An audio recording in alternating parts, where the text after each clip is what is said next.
Welcome back to Next Gen Console Watch, our show following all the news and rumors on the PlayStation 5 and Xbox series of consoles. I'm Destin Legarie, and as always, I'm joined by Ryan McCaffrey, host of IGN's Xbox show, Podcast Unlocked. Hello, Destin. Hey, Ryan. Good to see you. This is a new set. I like this whole thing. And, of course, Jonathon Dornbush, host of IGN's PlayStation show, Podcast Beyond. How you doing, Dorna? What have you done with Daemon? Tell me. Where is he? It's good to see you, Destin. He is in the lovely land of Gamescom over in Germany. And today, we're going to talk about all of these next-gen only games that were just announced. Now, just pulling back the curtain a little bit, we're recording this shortly after opening night live, and there were a ton of next-gen only games that were revealed there. Let's talk about each, starting with Dune Awakening, one I was really excited about. What did you think about that one, Ryan? Yeah, I mean, at first I was like, I wonder Dune. I mean, Dune, of course, made famous initially in video games as being like one of the first real-time strategy games. So I was thinking, well, could this be a new RTS in the Dune universe? No, it's a survival MMO, which actually could be awesome. Like, that could be a great fit. I mean, you get a little... This is a tone piece, this trailer, right? Yep. So you are surviving, you are staring down sandworms.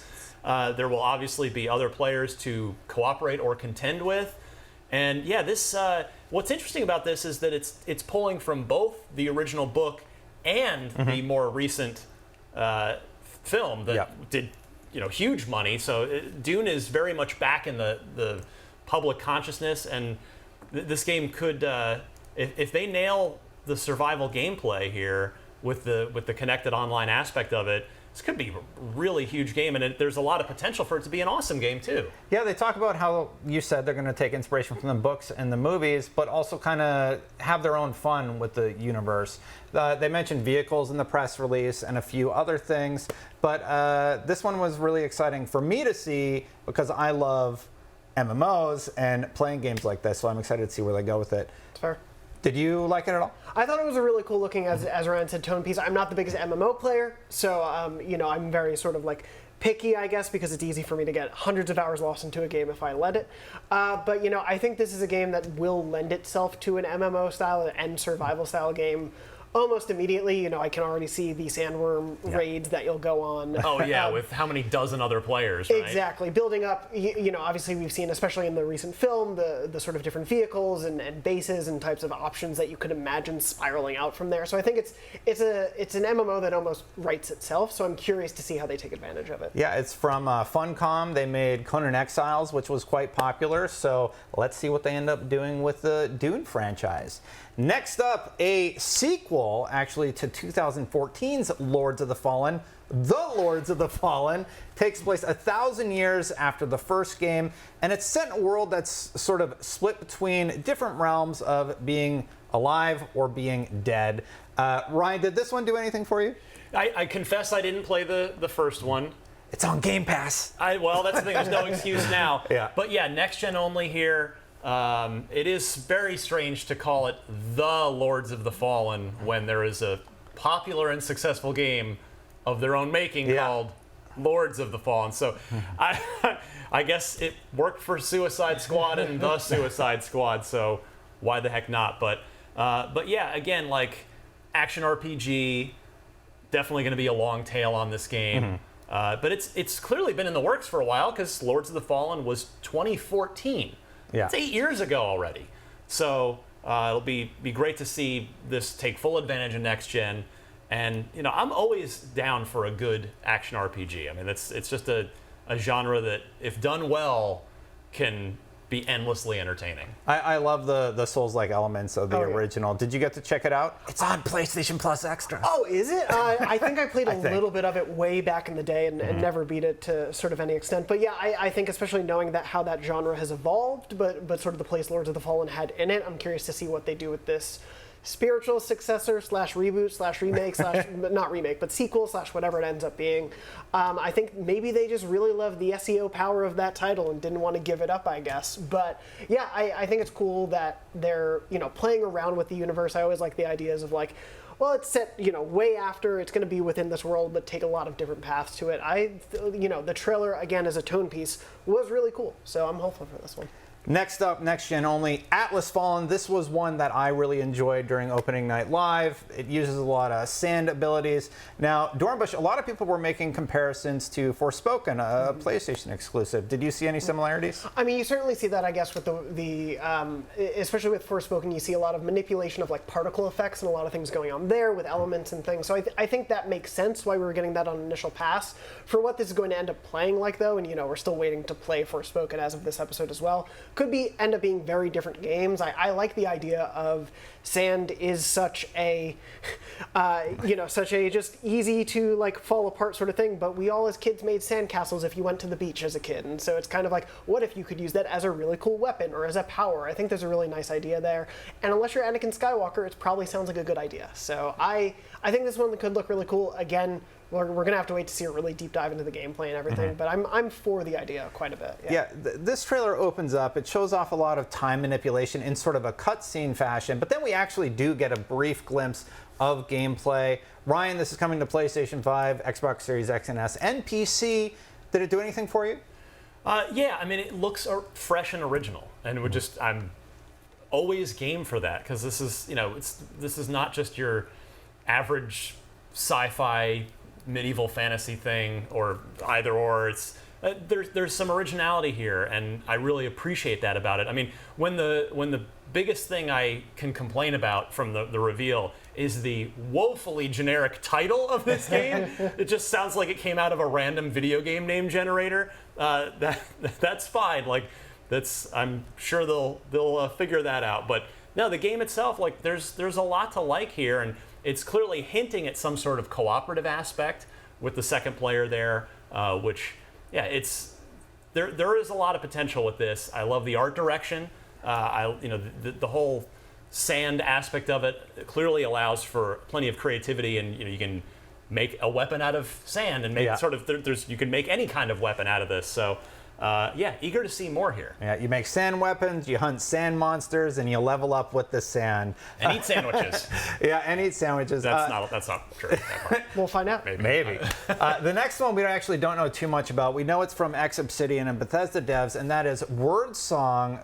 You seem to know a little bit more about this than I did, but like, what did you glean from the trailer? We all know. Yeah, there's not much to go on. I mean, this was one of the most just teasery cinematic pieces of this past week, and yeah, they're really leaning into the pedigree of the development team members, which, quite frankly, they've earned that, right? Mm-hmm. When the resumes here of the team include everything Bethesda Softworks has done, Bethesda Game Studios, I should specify. So Oblivion, Skyrim, Fallout 76, and then there were some team members here, some of the leads that were at Obsidian as well on Fallout 3 at Bethesda and New Vegas at Obsidian. So, that alone is going to buy you plenty of credibility.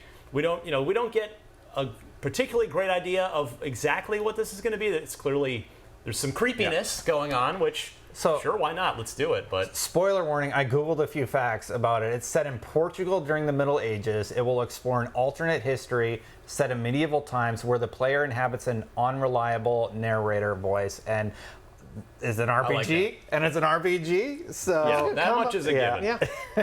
Yeah. Any thoughts on this one? I mean, kind of both where you're at. I think the pedigree of it makes me immediately interested in it. I like alternate history takes. So yeah, again, I think it's just the theme of the day and sort of the show is, I can't wait to see more for these games. There's a lot of potential here, and I hope it's able to pay off. Yeah. Again, getting to like the ones with the lowest amount of details. We got a little gameplay of this next one at least. Blacktail, you either pick a good or bad witch, and that's about what I remembered from it. But first-person gameplay. Yeah. I mean, the Baba Yaga, is well-explored territory. I am interested in new takes on it. I think the trailer's tone was what was really interesting to me. We saw the sort of like twin sister aspect of it, and I really liked how moody and dark and evocative all this was.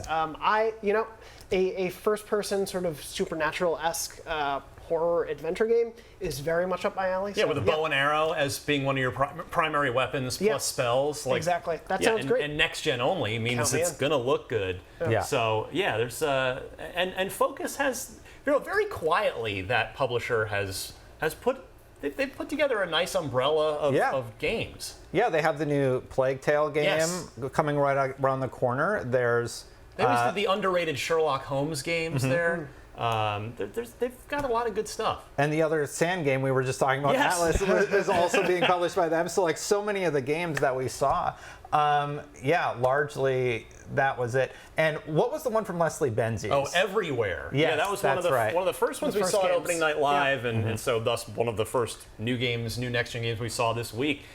And this is one where it is clearly aiming high. I mean, what else would you expect from one of the principal designers, principal creators of the last 20 years of Grand Theft Auto? Someone like that is going to be hardwired to ignore rules, limitations, and norms and shoot for the stars.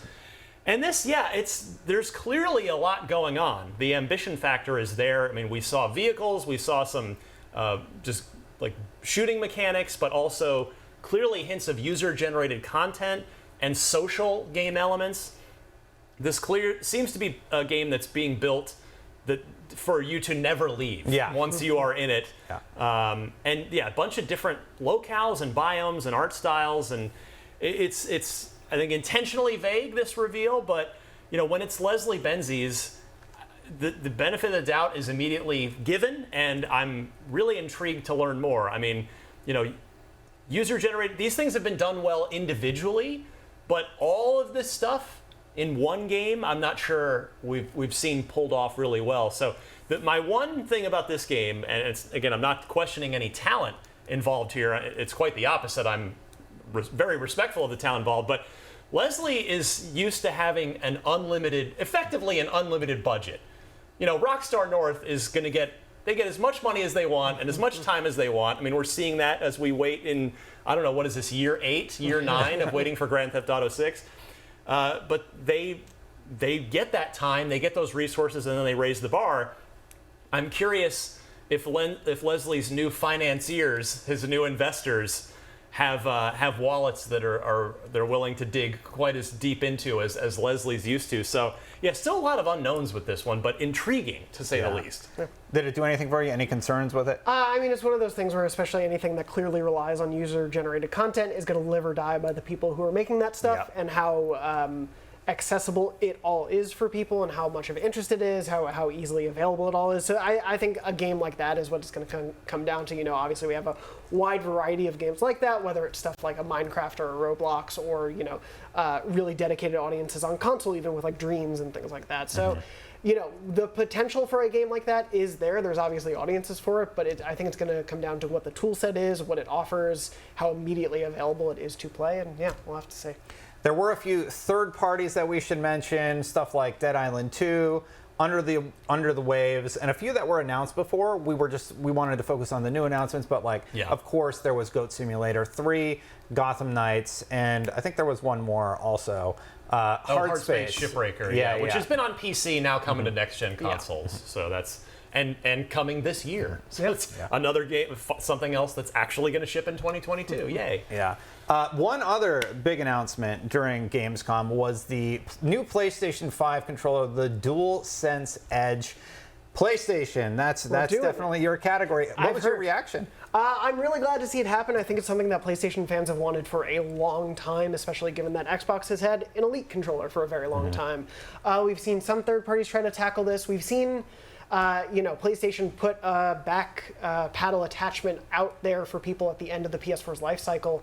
So it seemed like people would want stuff like this. And so I'm really glad it's happening. We don't have a release date or a price. Obviously we can sort of guess at what it might be given the market and given things like the Elite controller. $180 for the Elite, so it's probably going to be within $20 of that either way, right? Yeah, I think 180 to 200 you could potentially be looking at. Not ideal, but you never know with these sorts of things. But there's a lot of good options here. I think the back paddle attachment, the changes to the ways the feel of the triggers can be. Obviously, the big thing here for players will be the swappable thumbsticks. You can't swap where they're placed, which I think is worth pointing out. It keeps to what the PlayStation sort of horizontal, straight along for the thumbstick nature is. But you can swap those out to be different types of thumbsticks to suit your playstyle. You can save different custom profiles, thank you, of what you have certain buttons doing or not doing, or if they function at all. So a lot more functionality than we get currently with a DualSense, which I love as a controller. And yeah, I think it's a long time coming. That Sony is making it themselves, I think, is a great sign, given how good the DualSense is and how much people love it. So yeah, I'm really glad to see this finally happening. I'm really excited about this new controller. Yeah. I think Sony has been waiting to do this, and this is a great time to do it. Do you think, Ryan, that it will give the Elite a run for its money? There are rumors of a new Elite controller also. Yeah, you're right. We've seen those pop up, and it definitely, there are clearly a lot of similarities here in terms of function. I mean, swapping out the thumbsticks, the different levels of trigger depression, low, medium, or deep. And it looks like we won't be able to swap out the D-pad here as we can on the Xbox Elite, but at least all PlayStation controllers have always had good D-pads, whereas Xbox has had to work at it in that category, and they've finally gotten there. But yeah, this is going to be great. I mean, Scuff is already out there, and it's loved by a lot of players. So Sony is in effect, I think they're really just competing with Scuff more than anything else on this. But yes, having pro level game controllers available, especially from first party. I mean, I would expect the battery life in this will be even better for the price than the DualSense as it is now. So yeah, it's just always nice to have this, and I hope Xbox does get a proper Xbox Series compatible version out, which, with a proper share button on it, which is really all we need, is that share button on the new one. So. And they can work on those share features, just saying. So we had a poll last week, and the question was, what game would you like to see most this year at Gamescom? The answers were, number 1, Hogwarts Legacy with 56.6% of the vote. System Shock with 17.4%. Sonic Frontiers with 8.9%. Ryan, Return to Monkey Island was on there at 6.9%. Hey, all right, I'm not the only one. High on Life, 5.4%. And Goat Simulator 3, 4.9%. For our next poll, the question is, what was your favorite opening night live next-gen reveal? Let us know over on IGN.com to vote in this week's poll. Now, we have some, unfortunately, somewhat sad news, but Dornbush, this is actually your last episode. It is, yeah. As this show is going up, this will be my last day at IGN, so unfortunately this will be my last next-gen console watch, as far as I know, unless I get revived as a show ghost of some kind. But yeah, this will be my last time doing the show, and Destin, it's meant so much to do this show with you over these last... No, but thank you, of course, for filling in, and I think definitely, Ryan, it's been a joy to do the show with you since we were back in another studio, then went home, and then came back in the studio January to do of it. 2020 for this show, right? Yeah, January Wow. 2020, so we're 2 years, 8 months into it, or 6 months in, however many months it's been. It's been really a joy to be able to run down such an exciting time. This is the big console launch I've gotten to be a part of at IGN and to cover, and so to be able to have this show, have this platform to talk about everything each week, have some really good, I think, constructive conversations about everything, both before and after, has just been a joy. So I'm so grateful, and so grateful to everyone who watched this show so long. We're still watching those consoles, even though they're out there for some people. But yeah, it's been a joy. Well, thank you, Dornbush, for everything. We're all going to miss you very much. We've reached the end of this episode of Next Gen Console Watch. Thank you, Ryan and Jonathan. We'll be back next Friday at 6 a.m. Pacific, 9 a.m. Eastern with more PlayStation 5 and Xbox Series X news. We'll see you then.